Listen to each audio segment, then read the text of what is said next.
ਮਦੀਨੇ ਦੀਆਂ ਗਲੀਆਂ ਵਿੱਚ ਇੱਕ ਬੂੜਾ ਗੈਰ ਮੁਸਲਿਮ ਫਕੀਰ ਬੈਠਾ ਸੀ। ਥੱਕਿਆ ਹੋਇਆ ਤੇ ਅੱਖਾਂ ਵਿੱਚ ਗਹਿਰੀ ਉਦਾਸੀ ਸੀ। ਹਰ ਕੋਈ ਉਹਨੂੰ ਵੇਖ ਕੇ ਅੱਗੇ ਲੰਘ ਜਾਂਦਾ ਸੀ, ਜਿਵੇਂ ਉਹ ਕੋਈ ਚੀਜ਼ ਹੋਵੇ, ਇਨਸਾਨ ਨਾ। ਉਹਦੇ ਪੈਰ ਨੰਗੇ ਸਨ, ਕੱਪੜੇ ਪੁਰਾਣੇ ਤੇ ਫੱਟੇ ਹੋਏ। ਉਦੋਂ ਇੱਕ ਨੇਕ ਬੰਦਾ ਉੱਥੋਂ ਲੰਘਿਆ। ਨਿਗਾਹ ਪਈ ਤੇ ਦਿਲ ਕਾਂਪ ਉੱਠਿਆ। ਉਹਨੇ ਬਗੈਰ ਕੁਝ ਪੁੱਛੇ ਫੌਰਨ ਆਪਣਾ ਦਸਤਰਖਵਾਨ ਉਹਦੇ ਅੱਗੇ ਵਿਛਾ ਦਿੱਤਾ। ਰੋਟੀ, ਖਜੂਰ ਤੇ ਪਾਣੀ ਰੱਖਿਆ। ਖੁਦ ਵੀ ਖਾਦ ਤੇ ਉਹਨੂੰ ਵੀ ਆਪਣੇ ਨਾਲ ਬਿਠਾ ਕੇ ਖਵਾਇਆ। ਉਹ ਗੈਰ ਮੁਸਲਿਮ ਫਕੀਰ ਰੋਂਦਿਆਂ ਆਖਿਆ, ਸਾਰੀ ਦੁਨੀਆ ਨੇ ਮੈਨੂੰ ਦਤਕਾਰ ਦਿੱਤਾ, ਪਰ ਤੁਸੀਂ ਮੈਨੂੰ ਆਪਣਾ ਮੰਨ ਲਿਆ। ਨੇਕ ਬੰਦੇ ਨੇ ਮੁਸਕਰਾ ਕੇ ਆਖਿਆ, ਅਸੀਂ ਇਸਲਾਮ ਦੇ ਪੈਰੋਕਾਰ ਹਾਂ ਤੇ ਇਸਲਾਮ ਇਨਸਾਨੀਅਤ ਦਾ ਦੀਨ ਹੈ।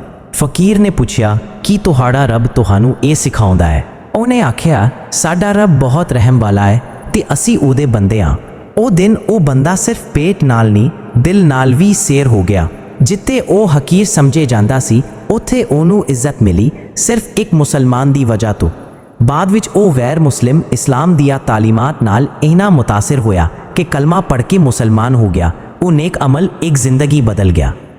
ਇੱਕ ਰੋਟੀ ਨਾਲ ਇੱਕ ਦਿਲ ਜਿੱਤ ਲਿਆ ਗਿਆ। ਸੱਚ ਹੈ, ਜ਼ਬਾਨੀ ਤਬਲੀਗ ਤੋਂ ਜ਼ਿਆਦਾ ਅਸਰ ਕਿਰਦਾਰ ਕਰਦਾ ਹੈ, ਜਿਹੜਾ ਰੂਹ ਨੂੰ ਬਦਲ ਦਿੰਦਾ ਹੈ।